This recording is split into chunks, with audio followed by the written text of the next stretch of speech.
प्रश्न कुछ इस तरह से है। प्रश्न कर रहा है क्या कि वायु में, और सुनिएगा, वायु वायु मतलब हवा, हवा का काम होता है क्या, माध्यम, यानी माध्यम मेरा क्या हो गया, वायु माध्यम हो गया। तो वायु में क्या कहा जा रहा है कि वायु में 30 सेंटीमीटर की दूरी पर, तो दूरी को हम लोग आर से सूचित करते हैं, और यह 30 सेंटीमीटर है ना। 30 सेंटीमीटर की दूरी पर दो छोटे आवेशित गोले को रखा गया है, मैंने दो छोटा छोटा आवेशित गोला है। तो ये मैंने दो गोला बना लिया, एक पर आवेश Q1 मान लिया, दूसरा पर Q2 मान लिया। इसके बीच की दूरी क्या दिया हुआ है, 8 दिया हुआ है। तो अब डेफिनेट बात है कि अगर दोनों पर जो आवेश है, एक पर आवेश जो दिया हुआ है वह दिया हुआ है 2 गुना 10 पर पावर -7 गुना, दूसरे पर जो आवेश दिया हुआ है वह 3 गुना 10 पर पावर -7 गुना। दोनों आवेशित गोले पर हमको आवेश भी पता चल चुका है। पूछ क्या रहा है कि उनके बीच कितना बल है, तो उनके बीच में जो बल है वह बताना है। तो ये भी आवेश प्लस है, ये भी आवेश प्लस है, तो ये इस पर बल लगाएगा, ये इस पर बल लगाएगा, दोनों है ना। तो किसका वैल्यू पूछा जा रहा है आपको, एफ का वैल्यू पूछा जा रहा है। ठीक है, अब एफ निकालने के लिए आपको फॉर्मूला चाहिए जो इस चारों में मिले, लेकिन चारों में फॉर्मूला लगाने से पहले आपको पता कि माध्यम क्या है मेरा, वायु। तो वायु के लिए मैंने आपको स्पेशली बता का पहले भी रखा, एक बराबर 9 गुने 10 पर पावर 9, पहला का आवेश, दूसरा का आवेश, बटा में दूरी का स्क्वायर। और फॉर्मूला डालने से पहले मैंने बताया था कि सब कुछ चुन चाल लीजिए, मतलब दशमलव, जीरो या प्रीफिक्स को आप हटा दीजिए। तो पहला में आते हैं, जीरो भी है ना, प्रीफिक्स भी है, तो इसको लिख सकते हैं अंक में से जीरो हटा दिए, और इसमें से पूर्व लग्न हटाएंगे, सेंटी हटा देता -2 मीटर, तो ये हो जाएगा 3 या कुछ नहीं होगा पावर 8, 10 पर पावर -1 मीटर।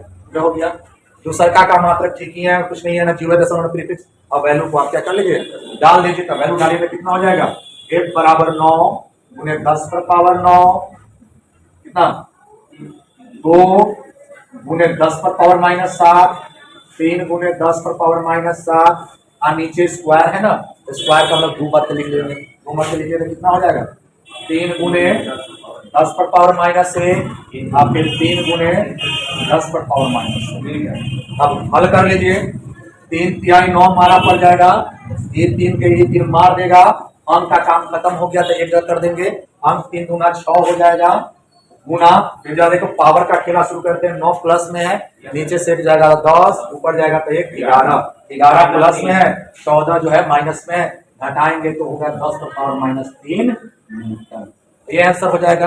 आप चाहे तो एक राउंड और आ सकते हो, 10 पर पावर -3 को क्या बोलते हैं, मिली बोलते हैं, 10 -3 को क्या बोलते हैं, मिली। 10 पर पावर -3 मतलब मिली, तो इसको आप चाहो तो ऐसे ले 6 है ना, आप क्या लिख सकते हैं यहाँ पर 6 मिली मीटर।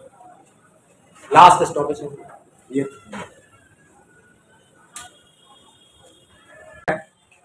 एनसीईआरटी का क्वेश्चन एग्जाम्पल का बताने जा रहा हूं। एग्जाम्पल है 1.5, पेज नंबर है 40, और ये क्वेश्चन क्या है वो आप सुनेंगे। ठीक है, तो क्वेश्चन इस तरह से है कुछ, धातु का आवेशित गोला ए नायलॉन के धागे से लंबित है। धातु का एक गोला है जो नायलॉन के धागे से लंबित है, माने बंधा हुआ है। ये मैं मान लू ये एक सिलिंग है, और ये नायलॉन का धागा है, और इससे एक गोला धातु का बंधा हुआ है, लटका हुआ। किसी अन्य धातु के आवेशित गोले बी को ए से इतनी निकट लाया जाता है कि उसके बीच की दूरी 10 सेंटीमीटर हो। एक दूसरा गोला, ये आपका गोला ए है, और एक दूसरा गोला है, ये गोला में एक लकड़ी लगाया गया है ताकि हाथ से छुएगा तो ये सारा चार्ज आप में फ्लो कर जाएगा, है ना, इसलिए। और ये दूसरा गोला है, और इस गोले का नाम है बी, और इससे इसका डिस्टेंस जो है वह दिया हुआ है 10 सेंटीमीटर। यदि ए के परिणामी प्रतिकर्षण नोट कर लिया, अब इसके बीच में कितना प्रतिकर्षण है वह आप नोट कर लीजिए, मतलब अब कितना बल लगा है वो नोट कर लीजिए। ध्यान से जरा देखते हैं। अब इस पर चार्ज अभी फिलहाल आपको नहीं मालूम है, तो मान के चलें कि इस पर चार्ज Q1 है और इस पर चार्ज क्या है, आप थोड़ा सा शो करने के लिए इसको पॉजिटिव डाल दीजिए। और यहाँ से यहाँ तक के बीच का डिस्टेंस कितना दिया हुआ है 10 सेंटीमीटर, और इस 10 सेंटीमीटर को हमने मान लिया है कि R। तो फिलहाल इस पर बल लगेगा। बल जब लगेगा तो इस बल को हम लोग मान के चलते हैं कि ये जो बल है वह मेरा F और F। तो कूलाम का नियम क्या कहता है बताइए? कूलाम का नियम कहता है कि F बराबर होता है K, पहला आवेश, दूसरा आवेश और दूरी का। ये अभी का जो कंडीशन है उसके अनुसार हमको पता चल जाएगा। ठीक है, चित्र 1 से, पहला चित्र से। अब उसमें क्या कर रहा है, गोले के ऊपर ये जो बल लगा हुआ आपने नोट कर लिया। अब नोट करने के बाद क्या कर रहा है कि ए तथा बी गोलों को, ए और बी गोले को जो है सी और डी के साथ जो है वह क्या कर दिया गया है, ए और बी गोले को सी और डी से स्पर्श किया जाता है। अब एक गोला है, इसमें सी और इसमें क्या लगा गया है डी। तो बताइए सी और वह सी गोला और डी गोला समान साइज का है और दोनों अनावेशित है ना, दोनों कैसा है अनावेशित, उस पर कोई चार्ज नहीं। तो जैसे ही आप दूसरा गोला आप लगाएंगे इसके साथ, समझ रहे हैं, तो क्या होगा बताइए? होगा ये कि इसका आधा आवेश किसमें आ जाएगा, किसमें आ जाएगा, है ना, किसमें, सी में, आधा आवेश सी में आ जाएगा, और इसका भी आधा आवेश किसमें आ जाएगा बताइए, डी में आ जाएगा। तो अब जो इस पर जो आवेश बचेगा वो तो आधा बचेगा, आधा मतलब Q1/2, इस पर कितना बचेगा Q2/2, और इस पर आवेश आने पर इसको इसकी दूरी भी आधी कर दीजिए। मतलब अब नया जो फिगर बना रहे हैं उस पर जरा देखेंगे, तो ये जो आवेश है वो इस पर ए पर हो गया Q1/2 आधा, और इस पर भी कितना हो गया बताइए, इस पर भी हो जाएगा क्या Q2/2। दोनों गोला पर आवेश कितना हो गया, आधा आधा हो गया। और दूरी कितनी हो गई बताइए, दूरी हो गई यहाँ पर कितना सेंटीमीटर बोला है क्वेश्चन अनुसार, 5 सेंटीमीटर। तो बताइए यह पूरा R है, यह कितना हो जाएगा R/2, 10/2 का आधा 5 हो जाएगा ना। ठीक है, अब बताइए बल लग रहा है कि नहीं लगेगा? अभी भी तो आवेश है, आवेश है तो दोनों पर कौन सा बल लगेगा, प्रतिकर्षण का। लेकिन बल का मान क्या हो जाएगा, बल का परिमाण आपको लगेगा कि बदला हुआ है, बल तो लगेगा ना, उस बल के परिमाण को मैंने क्या मान लिया, F डैश मान लिया। क्लियर? अब बताइए F डैश का मान कितना है, F डैश का अगर वैल्यू निकालना होगा तो बताइए F डैश बराबर क्या हो जाएगा, K पहला आवेश, दूसरा आवेश, आप बटा में किसका स्क्वायर, दूरी के स्क्वायर। अब इसको कैलकुलेट करा कर लीजिए, K Q1 Q2 और ये हो जाएगा 2 नीचे कितना हो जाएगा R स्क्वायर, है ना। अब बाई कितना 2 गुना 2, चाहे इसको 2 बार लीजिए सबसे बढ़िया, R/2 R/2। अब क्या कर सकते हैं जानते हैं, यह 2 से यह 2 कैंसिल हो जाएगा, यह 2 से यह 2 कैंसिल हो जाएगा। तो क्या नेक्स्ट लाइन में लिख सकते हैं F बराबर, है ना, F डैश बराबर लिख सकते हैं आप, क्या F डैश बराबर लिख सकते हैं K Q1 Q2 आप बटा में R स्क्वायर जा सकता है। और बताइए यह जो वैल्यू पहला के बराबर है कि नहीं है, क्या हो जाएगा F के बराबर। तो बताइए बल का वैल्यू चेंज किया तो वही हो गया, तो बल का वैल्यू जो पहले जितना प्रतिकर्षण लग रहा था दूसरे जो है कंडीशन में रूप नहीं बदलेगा। F डैश जो है F के, ये आपका एनसीईआरटी का क्लियर, ठीक है, नोट कर लीजिए।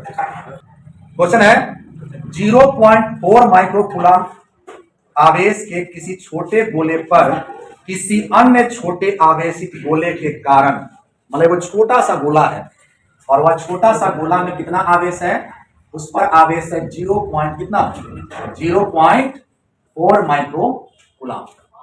और इस छोटे गोले पर जो है किसी अन्य छोटे आवेशित गोले के कारण, देखो और कोई अनावेशित गोला है, कोई और अनावेशित गोला है, कोई और अनावेशित गोले के कारण वायु में, यानी माध्यम क्या हो गया आपका मीडियम, एक तो चीज आपको पता चले कि माध्यम हो गया मेरा वायु, वायु में 0.2 न्यूटन का बल लगता है। डेफिनेट बात है, इस पर बल है, इस छोटा वाला पर कितना बल लग रहा है 0.2 न्यूटन।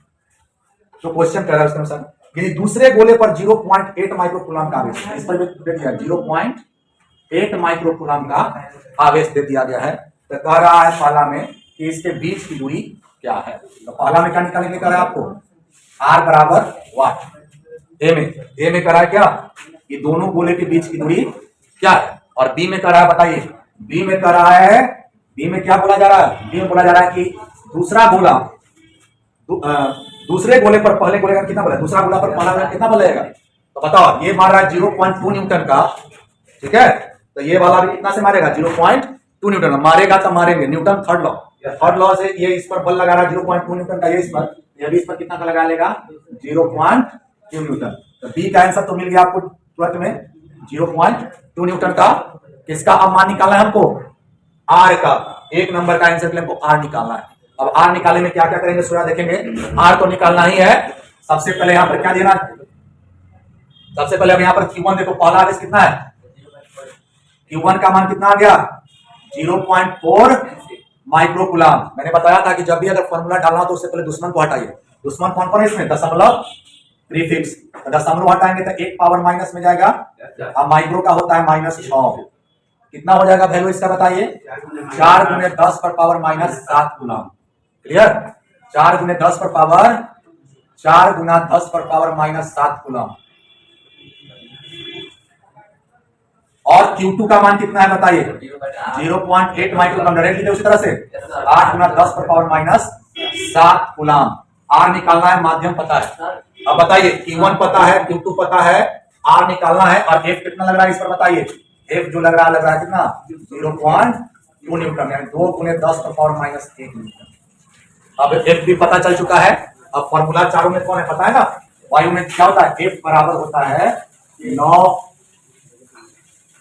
के Q1 Q2 by are square. अब माध्यम क्या है आपका यहाँ पर? हवा। अब माध्यम हवा हो तो K का वैल्यू हो जाता है 9 गुने 10 पावर 9। पता है ना? 9 गुने 10 पावर 9। पहला आवेश, दूसरा आवेश और दूरी के वर्ग के। अब किसको निकालना है? आर को निकालना है ना? तो आर को ऊपर लाएंगे, F को कहां करेंगे? नीचे। अब आपके हाथ में सब कुछ है। 9 गुने 10 power 9 Q1 Q2 by F। अब हमको आर निकालना है। तो आर इज इक्वल टू √9 गुने 10 power 9 Q1 Q2 by F। अब सारे वैल्यू को क्या कर देंगे? डाल देंगे। तो बताइए कितना हो जाएगा? 9 गुने 10 पावर 9। Q1 का मान कितना है बोलो? 4 गुने 10 पावर -7 और 8 गुने 10 पावर -7। और नीचे बोलो F का मान कितना है? F का 2 गुने 10 -7। अब काटेंगे तो 2 4 बार कैंसिल हो जाएगा ना? अब बोलो 9 का वर्गमूल कितना हो जाएगा? 3 और 4 का वर्गमूल 2 और फिर इस 4 का वर्गमूल 2। अब बच जाएगा रूट के अंदर में ध्यान दो कितना? 9 ऊपर जाएगा तो कितना? 10 और यह 7 और 7 14 है ना? यही ना? और 10 में से 14 घटावे तो कितना हो जाएगा? -4। ठीक है? 10 में तो कितना हो जाएगा? -4 के। और -4 को कितना लिख सकते हो? लिख सकते हो, ध्यान से जरा देखो क्या हो जाएगा। 3 दूनी 6 दूनी 12 और गुने 10 पर पावर -2 और 10 पर पावर -2। क्या हो जाएगा? ये हो जाएगा वर्गमूल का मतलब कितना? 2 को बदल के निकालना है।